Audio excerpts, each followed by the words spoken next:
반갑습니다, 스님. 네, 오늘 반가워요. 이렇게 찾아뵙게 됐습니다. 스님께서는 많은 죽음을 보아오셨고 돌보아오셨고 해서 죽음에 대해서 궁금한 것이 많아서 스님께 좀 좋은 말씀 좀 듣고 싶어서 이렇게 찾아뵙게 됐습니다. 오늘 저희가 궁금한 거 스님께서 좀 잘 알려주셨으면 좋겠습니다. 그래서 질문을 좀 뽑아왔어요. 첫 번째 질문을 드리겠습니다. 인간이 죽음에 대해서 굉장히 궁금해 하잖아요. 근데 잘 모르잖아요.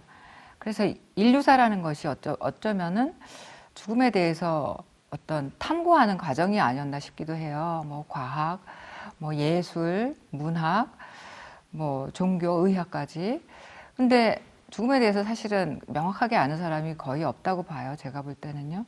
스님이 생각하는 죽음이란 무엇인지 좀 말씀해 주십시오. 죽음이란 우리가 사전적 의미에서는 인간에게 죽음이란 삶의 마감이죠. 네, 삶의 마감이고 또 삶이 더 이상 진행되지 못하는 정지 상태. 얘를 우리가 죽음이라고 정의를 합니다. 오늘은 제가 여러 가지 그 측면으로 죽음에 대한 정의를 해보려고 합니다. 우리 세계보건기구 WHO에서는 소생할 수 없는 삶의 영원한 종말 이렇게 표현하고 있습니다. 그리고 현대의학에서는 죽음은 생물학적으로 뇌와 심장 등 신체의 모든 기능이 정지한 상태를 죽음이라고 정의를 하고 있습니다. 불교는 또 어떻게 그러면 죽음을 정의하고 있는가 하면 사실 불교에서는 태어나고 죽는 이 두 가지의 시점이 실제로 존재하지 않는다라고 성립될 수 없다라고 얘기를 합니다. 다만 우리가 태어나고 죽는 이 모든 가정들은 그 윤회라고 하는 관점에서 우리들이 말과 생각과 행위로 짓는 까르마에 기반해서 이게 태어나기도 하고 또 태어났으면 반드시 죽는다. 이렇게 해서 생사의 관점을 우리가 태어나고 죽는 관점을 윤회의 관점으로도 볼 수 있고 또 윤회가 궁극적으로 불교인들이 성취해야 되는 목적은 아닙니다. 우리가 수없이 윤회를 반복하지만 어느 생에서는 열심히 수행을 해서 다시 윤회하지 않는 해탈 열반을 성취하는 것을 목적으로 하고 있습니다. 그렇지만 죽음도 있고 지금 현재 삶에는 태어남도 있죠. 그래서 죽음은 다만 우리가 업에 기반한 유전, 유전이라고 이렇게 보고 있는 거죠. 그래서 불교적인 관점은 매우 명료하기도 하고 또 좀 더 깊이 들어가면 정말 존재의 실상을 통찰하게 하는 그런 의미가 담겨 있습니다.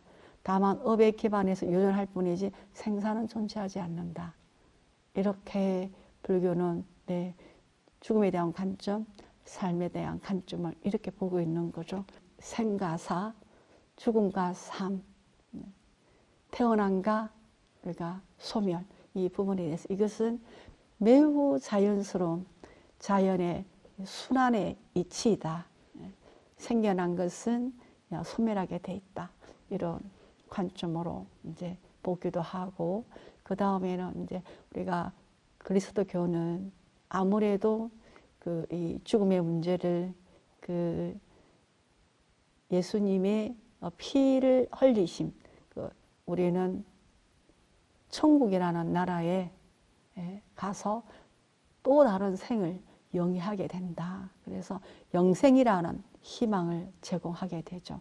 그래서 종교에 따라서 또 생사의 관점은 좀 다르고, 또 종교를 떠나서 우리가 일반적으로 생사를 이해하고 생사에 대한 견해를 가질 때는 딱 한마디로 심장이 멎고 내 기능이 멎고 육체의 모든 기능이 멈추었을 때, 정지했을 때 다시 소생할 수 없는 그 지점을 죽음이라고 정의를 내린다라는 말씀을 드리고 싶네요.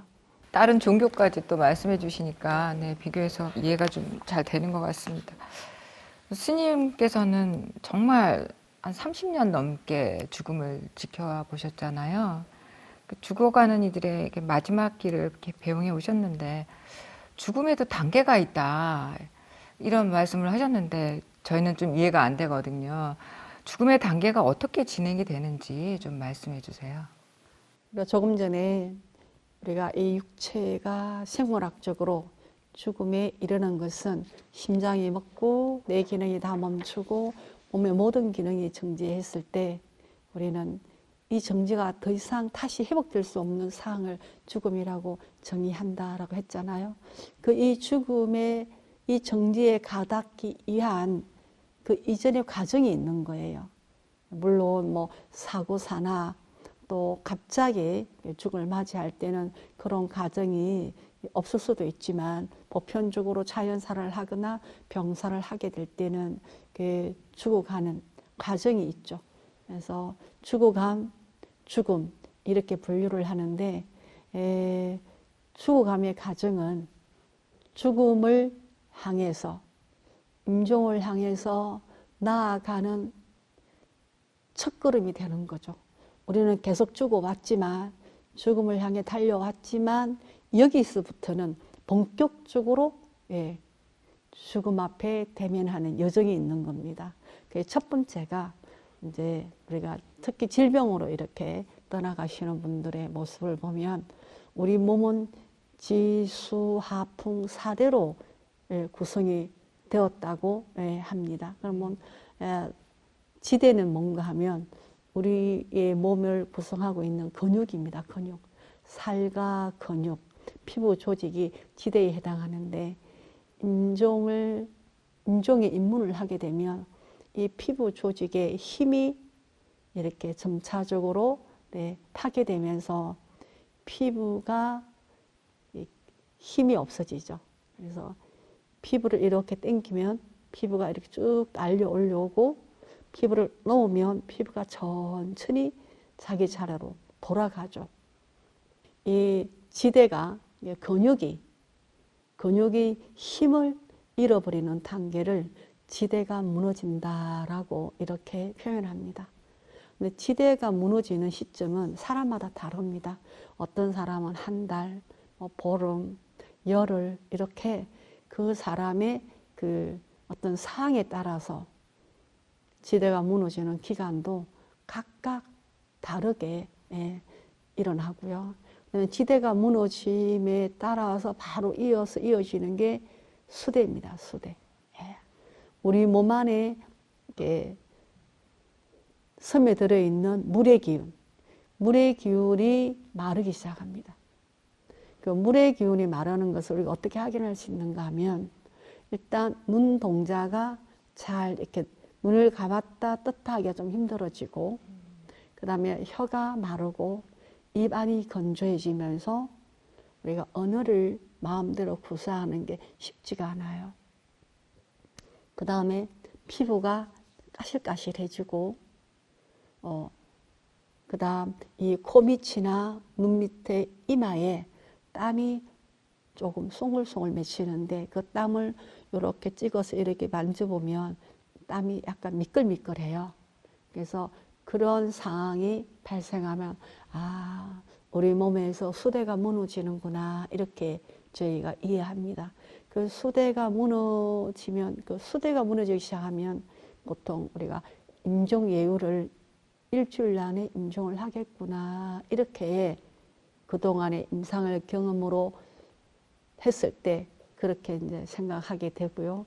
그 다음에 수대가 무너지면 그 다음에 바로 그걸 이어서 화대가 불의 기운이 흩어지기 시작합니다. 불의 기운은 우리 몸의 그 따뜻한 기운을 말하는 건데 이 따뜻한 기운이 마지막에 흩어지면서 굉장히 몸이 뜨거워지고 답답하고 열감이 느껴지면서 얼음을 찾거나 물을 찾거나 아니면은 창문을 열으라고 하든지 뭐 이불이나 옷을 벗겨달라 하든지 이런 요청을 하게 됩니다. 보통 불의 기운이 흩어지기 시작하면 뭐 하여튼 길어도 한 5일 이렇게 정도 우리가 임종외유를 보게 되죠. 그리고 이제 불의 기운이 흩어지는가 동시에 마지막으로 풍대, 바람의 기운, 이제 바람의 기운은 호흡인데 호흡이 들어간 호흡이 다시 나오지 못하면 이제 더 이상 우리가 호흡할 수 없기 때문에 심장이 다치고 호흡이 정지되면서 사망 선고를 받게 되잖아요. 그래서 바람의 기운은 우리가 숨이라고, 들고 나는 숨이라고 볼 수 있습니다. 숨이 이 물질인 육체가 더 이상 받아들였다가 내뿜었다가 하는 이 기능이 정지되었을 때 그때가 이제 죽음의 딱 시작이 되는 거죠. 그래서 숨이 멎고 심장 기능이 딱 멈춤으로 인해서 죽음이 시작된다. 이렇게 보면 되겠습니다. 그래서 지대가 무너지고 그다음에 수대가 무너지고 화대가 무너지고 풍대가 무너진 이런 과정이 있다라는 말씀을 드리는 거예요. 그런 단계에는 일반인들은 잘 알기가 힘들 것 같은데 오늘 말씀 주시니까 인간도 자연의 하나의 부분, 하나의 그냥 생명으로서 이렇게 쓰러져 가는구나, 이런 과정을 거치는구나, 이해가 잘 되었습니다. 근데 이해를 한다고 해도 죽음을 두려워하지 않는 사람은 없을 것 같은데요. 맞아요. 인간이 왜 죽음을 두려워할까요? 인간이니까 두렵지 않겠습니까? 네, 인간이니까 두려워하고 우리 인간이 우리가 어떻게 살아야 되는지도 잘 모르지만 솔직히 어떻게 죽어야 하는 것인가에 대한 더 모르죠.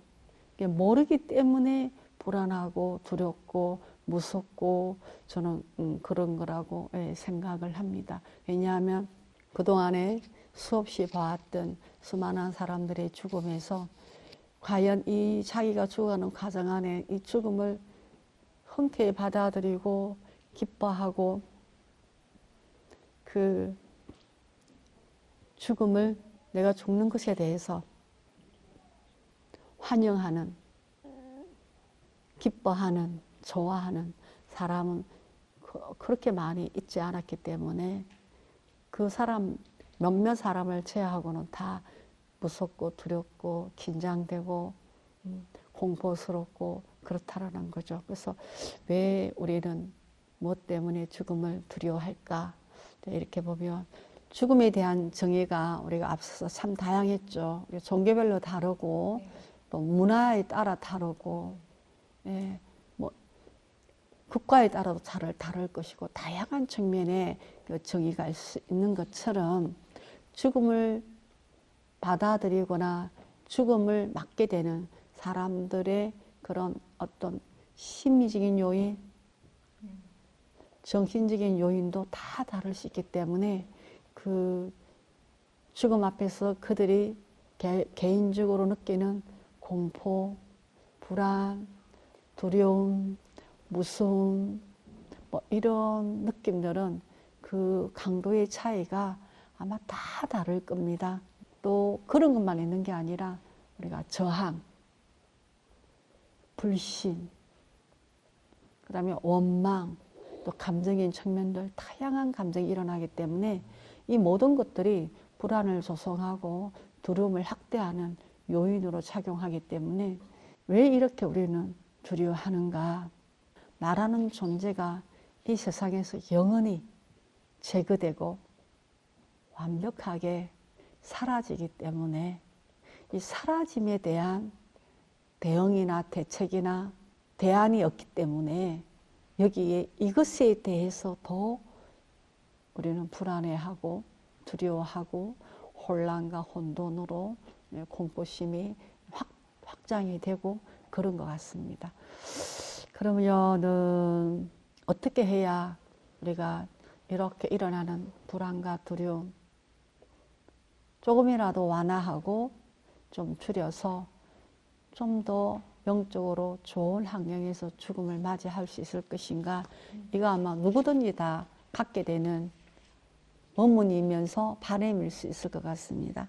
그리고 이런 바람을 우리가 누구나 다 갖게 되는데 이것도 또한 이 사람의 인격적 성숙이라든가 또 이 사람이 가지고 있는 뭐 종교, 그 다음에 이 사람의 경험, 여러 가지 측면에 따라서 이런 그 두려움이 높아지기도 하고 좀 줄어들기도 하고 예, 그런 것 같아요. 그래서 이러한 공포와 두려움을 우리가 좀 더 완화하고 영적으로 좀 더 쾌적한 어떤 나의 마지막 삶의 환경을 만들려고 하면 팩트는 죽음에 대해서 올바른 배움과 또 올바른 암과 사후생에 대한 우리가 탐색이 누가 알려주는 게 아니라 내 스스로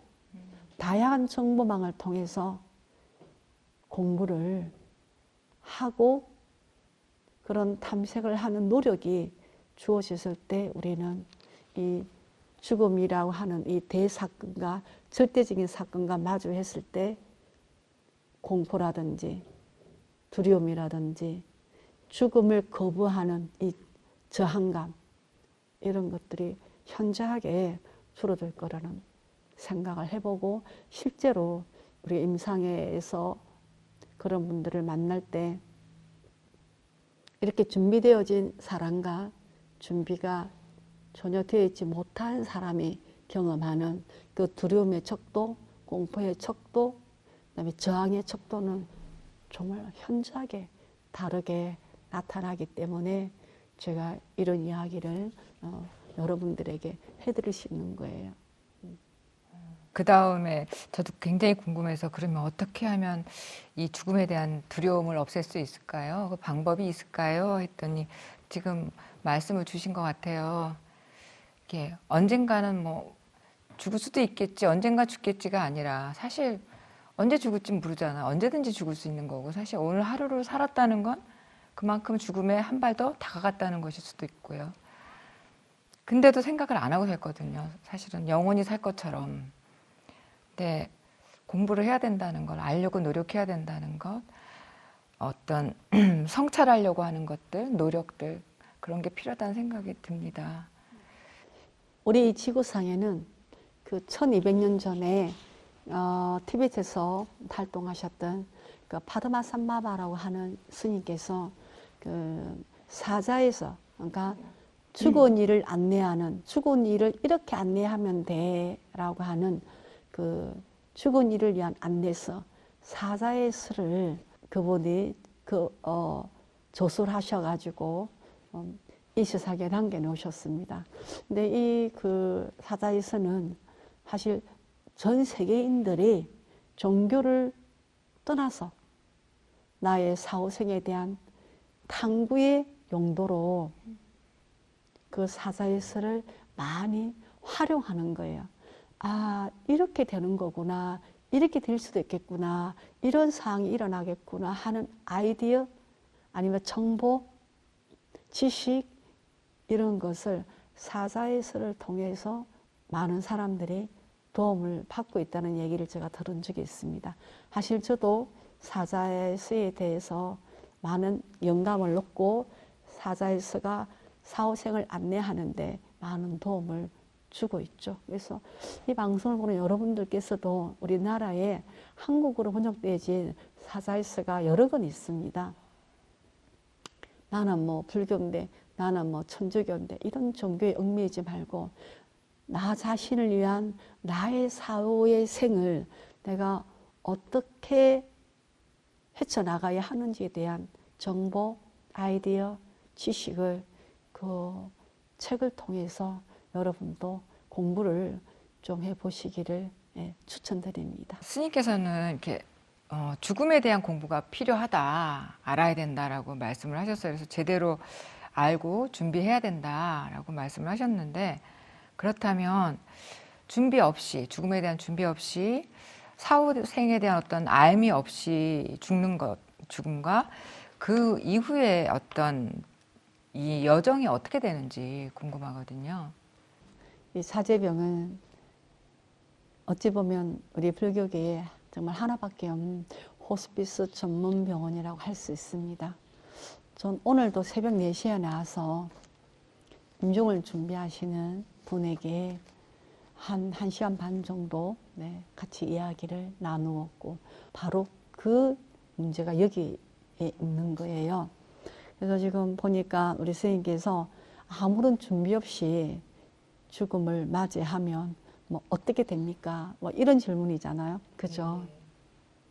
이렇게라도 이제 전문가들이 있는 병원에 와서 그 짧은 시간이지만 지금 현재 내가 뭘 경험하고 있고, 내가 어떤 상태이고, 내가 곧 죽음을 맞이하겠다라고 하는 인지와 하고 난 이후에 나는 어떻게, 어디를 향해서 어떤 여정을 해야 되는지에 대해서 그 전문가, 영적 돌봄을 하는 저와 같은 이 전문가들에게 올바른 피드백을 받게 되고, 또 올바른 알을 그들이 얻게 된다 그러면 그래도 짧은 시간이지만 조금은 도움이 될 수가 있습니다.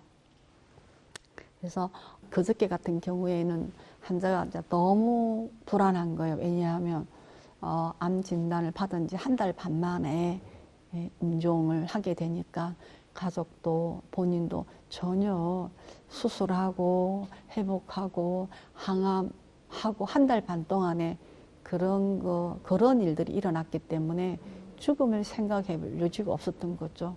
네, 그런 상황에서 이제 호스피스 전문병원으로 왔고, 오니까 내가 죽기는 죽을 것 같은데 나 어떻게 되는가 너무 불안하고 두렵고 이제 그런다는 얘기가 저에게 들어와서 제가 찾아뵙고 그분에게 정말 죽음에 대한 생각과 준비를 하나도 할 수 없었겠구나라는 그런 내용의 이야기를 가지고 나누기 시작했는데, 그분이 정말 그렇다고 뭐 한 달 반 만에 당신이 그 호스피스 병동까지 왔으니 내가 무슨 여유가 있었겠는가, 수술하고 항암받고 정말 여유가 없었는데 지금은 너무 불안하다, 내가 곧 잘못될 것 같은 예감도 들고, 그래서 이제 그분하고 한 1시간 반, 2시간 동안 지금의 상황을 인지하게 하고 앞으로 무슨 일이 일어날 건지, 그 일은 어떻게 대응해야 되고, 또 사후생활은 어떤 것인지 대해서 이제 이야기를 나누게 된 거죠. 근데 이런 준비가 많이 없게 된다 그러면 우리는 가족과 사이로부터 버려지는 죽음을 맞게 될 것이고, 또 사회와 가족으로부터 단절된 죽음, 왕래가 없는 무관심한, 그래서 홀로 죽어가야 되는 그런 외로운 죽음을 맞게 될 것이고, 또 하나는 내가 죽는 줄도 모르고 죽음을 당하는 이런 죽음을 맞게 될 것이고, 저항과 결사 거부, 나는 정말 못 죽는다, 어떻게 내가 지금 죽을 수 있겠는가라고 하는 이런 저항과 결사 거부로 몸부림치다가 소가 도살장에 끌려가는 것처럼 우리도 죽음에게 끌려가서 죽음을 당하는 그런 죽음을 맞이할 수 있기도 하고요. 그래서 이런 죽음들을 이제 전체적으로 아우려 본다면은 우리가 지금 현재 여기에서 죽음에 대한 대책이 하나도 없이 버려지고 단절되고 끌려가는 듯 이렇게 죽임을 당하는, 죽음에게 당하는 죽음, 이런 죽음을 우리가 당할 수가 있겠죠. 그뿐만 아니라 이렇게 되면 대책 없이, 죽음에 대한 대책이 하나도 없이 이제 살았다 그러면 대책 없는 이와 같은 죽음을 맞게 되고,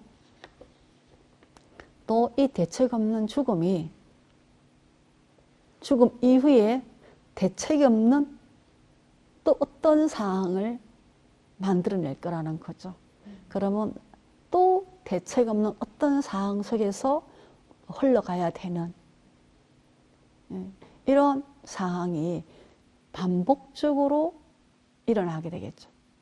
그 자체가 고통이고 괴로움인 거죠. 그래서 이제 대책이 있는 삶하고 인생하고 대책이 없는 인생은 그 받게 되는 결과가 어디서 받게 되는 결과, 죽음에서 받게 되는 결과도 많이 다르지만 죽음 이후에 받게 되는 결과도 상당히 다를 거라는 거죠. 그래서 대책이 매우 중요하다는 말씀을 드리고 싶고, 또 하나는 준비 없는, 자기 죽음에 대해서 준비가 없게 되면 한 20년 전에는 그래도 참 사람의 마음을 가진 사람들이 많아서 수단과 방법을 가르지 않고 그분이 살던 집으로 모시고 와서 집에서 임종하도록 도와주었습니다. 지금은 그런 문화가 우리 사회에 존재하지 않아요.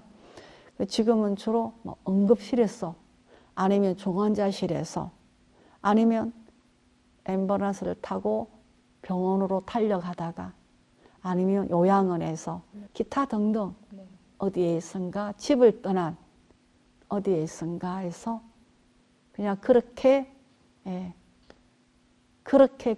그냥 죽어야 하는 이 현실이 지금의 우리가 마주해야 되고 대면해야 되는 죽음의, 한국 사회의 죽음의 문화입니다. 이렇게 준비가 내 스스로 죽음에 대한 다차원적인 측면에서 준비가 없으면 이렇게 된다라는 거죠. 그래서 우리는 누구든지 자기 죽음에 대한 준비, 자기 사후생에 대한 탐색, 이런 노력들이 지금의 삶 안에서 충분히 이루어져야 된다라고 하는 말씀을 여러분들에게 정말 간곡하게 드리고 싶습니다. 어렸을 때도 그렇고 어르신들이 아이들한테 그쵸? 너는 뭐 대책이 있냐, 뭐 시험 뭐 대책이 있냐, 진로 대책이 있냐, 뭐 이런 얘기, 대책에 대한 얘기를 많이 하는데 사실 다 살아가는 일에 대한 대책이거든요. 근데 어느 정도 생각해봐도 죽음에 대한 대책이라는 거는 들어본 적이 없는 것 같아요. 네. 일상에서. 근데 정말 중요하다는 생각이 드네요. 이게 좀 더 깊이 생각해야 되겠다, 준비를 해야 되겠다, 공부해야 되겠다는 생각이 듭니다. 우리가 너무나 대책 없이 살기 때문에 삶이라고 하는 것, 인생이라고 하는 것, 하루하루 살아내는 이 삶에 정말 쫓기듯이 급하게, 빠르게 이렇게 이제 살다 보니까 우리 인식도 많이 이렇게 변화가 온 거예요. 인식의 변화가 온 거예요. 근데 특히 나라마다 죽음의 문화는 다 다를 것이고, 나라마다 죽음에 대응하는 그 사람들의 준비 과정도 다 다를 것인데, 지금 제가 얘기하는 이런 내용들은 우리나라의 이 대한민국의 죽음 문화에 관련된 내용들인 거예요. 그래서 뭐 우리의 부모, 앞으로 지금 우리가 나이가 좀 있잖아요. 그러니까 앞으로 우리가 경험할 거는 내 부모와 형제와 친구와 이웃이 죽었다라는 내용을 훨씬 더 많이 접하지, 태어났다는 내용이 아마 훨씬 더 작을 거예요. 그래서 봤을 때 우리들이 살아낸 이 한 생에, 이게 뭐 60이든 80이든 90이든 간에 이 5월에 죽든 6월에 죽든 앞으로 10년 후에 죽든지 간에 특별히 크게 변화할 것 같지 않는데, 어떤 상황이 일어나느냐 하면 이렇게 고귀하고 소중한 우리의 육체와 우리의 생명과 우리의 의미와 가치가 그냥 한순간에 폐기 처분을 당하는 느낌, 이거를 지울 수가 없거든요. 아마 선생님도 아마 어느 날에 그런 일이 벌어지면 자세히 한번 살펴보십시오. 그러면 우리가 버려지는구나, 완전히 쓰레기 취급을 받구나, 죽게 되면. 이제 폐기 처분되는 거구나. 이런 느낌을 아마 지울 수 없을 거예요. 죽음을 만약에 오늘 뭐 오후 12시, 1시에 맞이했다. 1시에 맞이했다라면 아마 내일 아마 1시쯤이나 모레 1시쯤 되면 그 존재는 이 세상에 존재하지 않아요. 아주 자연스러운 자동 시스템에 의해서 딱딱딱딱 처리가 돼가지고 벌써 아마 모레 한 12시쯤 되면 한 줌에 먼지가 돼 있을 거예요. 그래서 그렇게 일사불란한 그런 어떤 그 시스템에 의해서 우리의 죽음이 처리되기 때문에 우리는 그 사람이 부모이든 형제이든 친구이든 간에 충분히 애도하고 죽음에 직면하고 죽음의 무상성을 통찰하고 우리의 관계를 성찰해보는 그런 시간적 여유, 이런 것들이 모두 다 상실되고 폐쇄되어서 그냥 갑자기 손에 쥐고 있던 어떤 물건이 바람에 훅 날려가고 없어진 것 같은 이런 상태를 경험하게 되는 겁니다. 근데 이거는 참 재미있게도 아마 우리나라 전 국민 중에 98% 정도가 앞으로 경험해야 되고 이런 상황을 뛰어넘을 수 없을 거라는 겁니다. 이게 매우 슬프고 가슴 아픈 일이죠. 인권을 얘기하면서 이 사회가 움직이고 있고 인간으로서의 어떤 존엄성에 대한 얘기들을 참 많이 하는데 사는 동안에는요. 근데 죽고 난 뒤에는 그야말로 존엄함이 사라져버린다는, 인간으로서 그렇다면 존엄하게 죽어간다는 것의 정의가 무엇인지, 그리고 스스로의 어떤 결정과 주변인들의 역할은 무엇인지 그것 좀 말씀해 주십시오. 인간의 존엄성, 존엄함, 고귀함, 절대적인 가치, 절대적인 의미, 이런 단어를 사람들에게 많이 사용하지 않습니까? 그러니까 우리가 건강할 때는 절대적인 가치, 절대적인 의미, 고귀함, 존엄함이 유지되었는지는 모르지만 병들거나 죽음을 맞이하는 단계에 이르렀거나 죽음을 맞이했거나 맞이하고 있을 때는 이런 내용들이 거진 상실되고 그냥 하나의 어떤 시스템에 의해서 그냥 처리될 것은 깔끔하게 처리되어 버리는 이런 과정을 이제 경험하게 되는데, 여기에 무슨 존엄이 있고 고귀함이 있으며 절대 가치, 절대 의미가 성립이 되겠습니까? 그래서 요즘에 그 죽어가는 우리들의 죽음에는 사실 이런 단어를 붙인다라는 게 참 어색하고 빚존 개살구와 같은 아무 의미 없는 저는 단어라고 이렇게 생각이 듭니다. 우리 인간은 누구나 다 존엄하게 죽을 권리가 있죠. 누구에게나. 그러니까 인간뿐만 아니라 하물며 우리가 데리고 사는 개나 고양이, 애완견에게도 존엄한 죽음이 필요하다라고 외치는 이 시대이지만 실제로 그런 애완견에게는 존엄성이 제공되는지 모르지만 우리들에게는 존엄성이 개입이 안 되는 거예요. 네.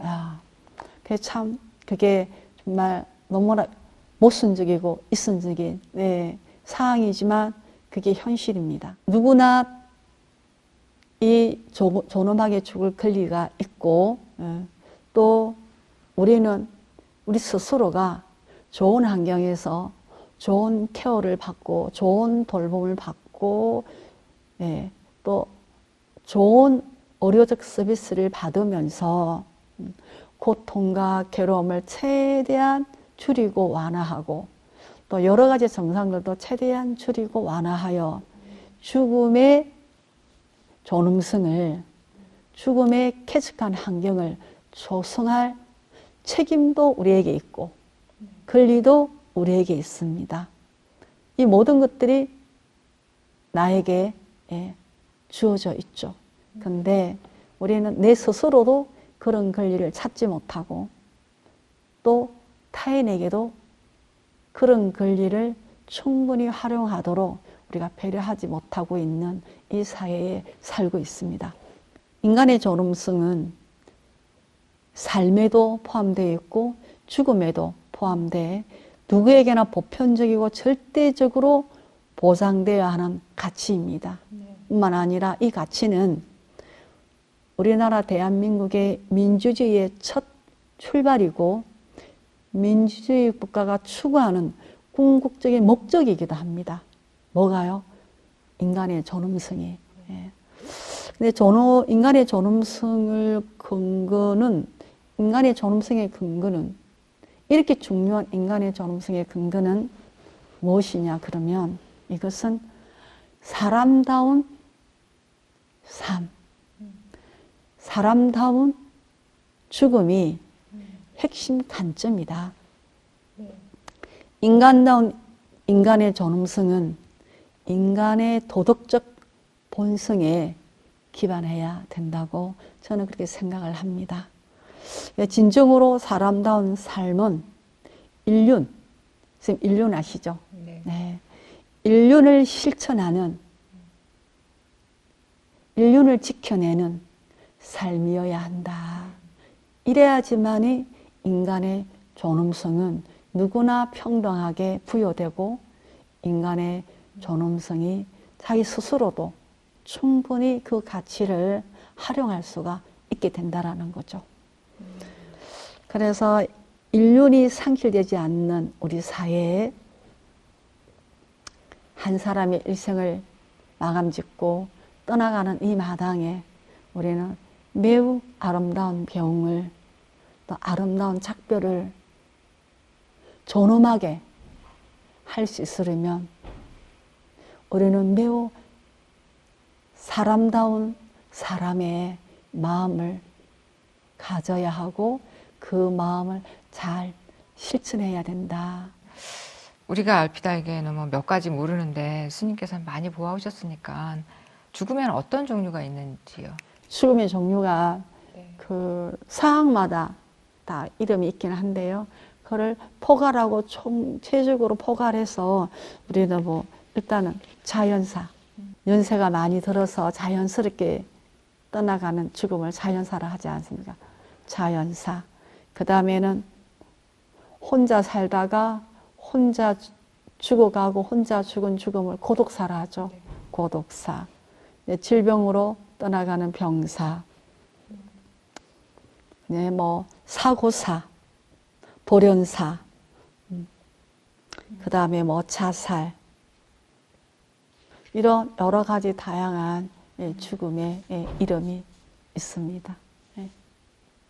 스님, 죽음의 종류의 자연사, 뭐 고독사, 병사, 뭐 여러 죽음에 대해서 말씀하셨는데 뭐 요즘에는 고독사로 죽는다는 주변의 얘기부터 뉴스서부터 굉장히 많이 듣거든요.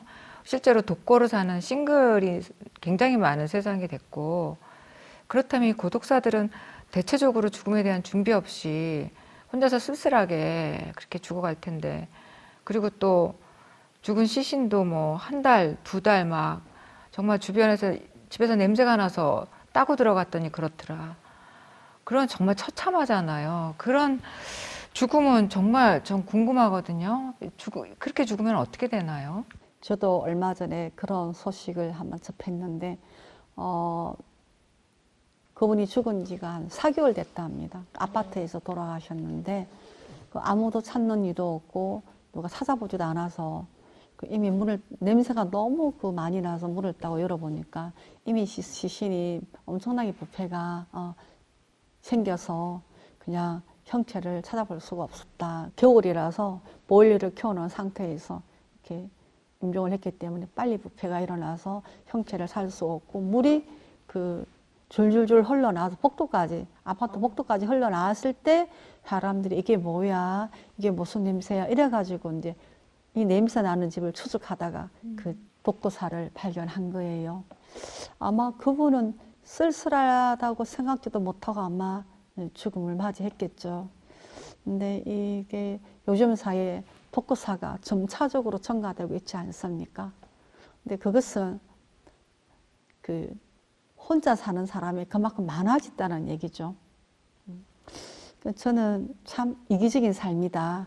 그리고 자기만을 위한 자기 중심적인 삶을 살다가 뭐 이렇게 자기 혼자서 이제 죽은 거다. 이런 삶을 갖다가 우리가 1인의 일회적 삶이라고 어떤 사람들은 표현을 하더라고요. 네. 1인의 일회적 삶. 일회적 삶. 네. 그렇다고 이분들은 그 고독한 고독사를 네. 네, 맞이하고 난 이후에 그들의 의식은 어떤 방향으로 어떻게 흘러갔을까? 참 저는 짐작이 잘 안 되는데요.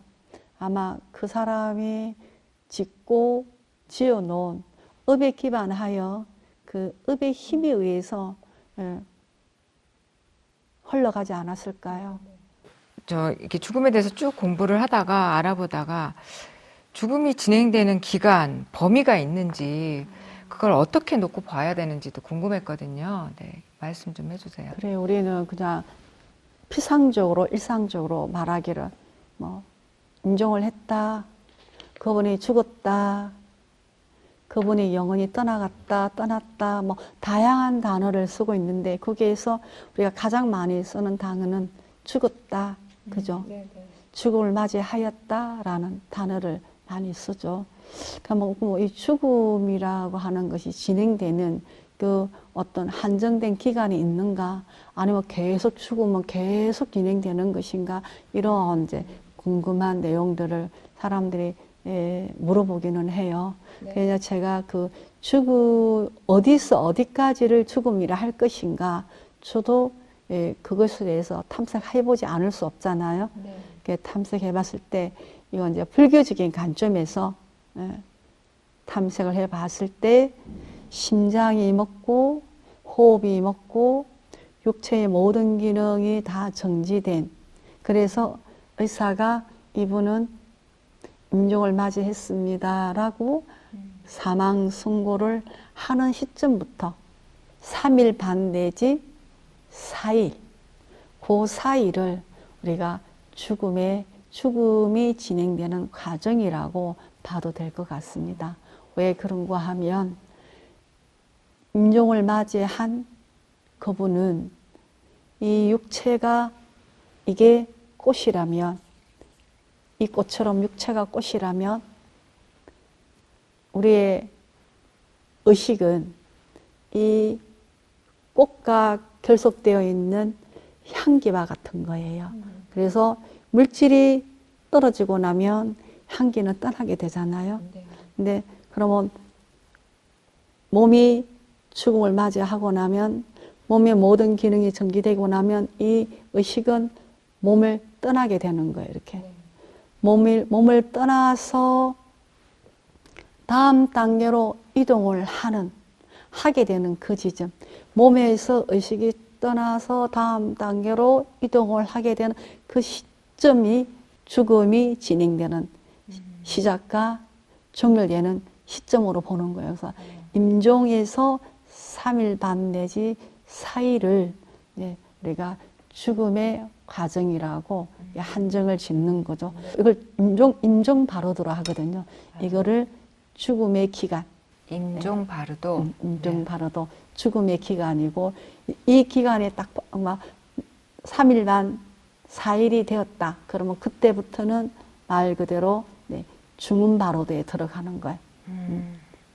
죽음을 벗어나서 또 다른 영적인 공간에 머물게 되는 상황이 되는 거죠. 그거를 머무는 그 공간을 우리가 불교적인 용어로 뭐 중음계다, 아니면 바로도의 세계다, 뭐 영적 공간이다, 이렇게 여러 가지 단어를 사용하고 있는데, 사자에서에서는 바로도다, 이렇게 얘기를 하고 있습니다. 그래서 3일 반이나 4일이 지난 그 이후부터는 바로도의 기간이라서 거기에서부터 49일까지가 바로도의 기간을 보는 거예요. 물론 단계가 좀 있긴 하지만 통틀어서 바로도의 기간으로 봅니다. 그래서 죽음이 진행되는 과정은 임종에서 3일 반 내지 4일, 네. 그 사이를 우리가 죽음의 기간이라고 아, 보는 거죠. 장례 문화에 딱 3일장 칠 때고 3일 그때 하고 49제 지낼 때 하고 딱딱 연결이 되는 거네요. 네, 그렇죠. 네. 네네. 아, 오늘 참 죽음에 대한 정리가 참 스님께서 말씀해 주시니까 좀 탁탁 와닿네요. 그럼 우리 선생님께서도 죽음에 대해서 좀 많이 궁금하고 네. 탐색을 해보고 싶은 마음이 많았던 것 같아요. 궁금한 게 많이 있었죠. 근데 스님 말씀 들으니까 공부를 무엇보다 뭐 오늘 이 자리에서 스님 말씀해 주신 건 저에게 이제 어느 정도는 공부할 수 있는 계기를 주신 것 같아요. 공부해야겠구나, 알아야겠다. 죽음에 대해서 너무 아무 대책 없이 살고 있다. 그런 생각이 대책이 들었습니다. 없으면 네, 반드시 대책이 없이 죽게 된다는 거죠. 네, 네. 네. 많은 걸 느끼고 있습니다, 스님. 여기까지 스님과 함께 말씀 나눴고 많은 말씀, 좋은 말씀을 들었습니다. 특히 죽음에 대해서 공부를 해야겠구나라는 걸 많이 깨달았고요. 스님 말씀, 죽음에 대한 말씀 이제 잠깐 나눴는데 말씀 들었는데 너무 감사드립니다. 네, 스님. 감사합니다. 감사합니다.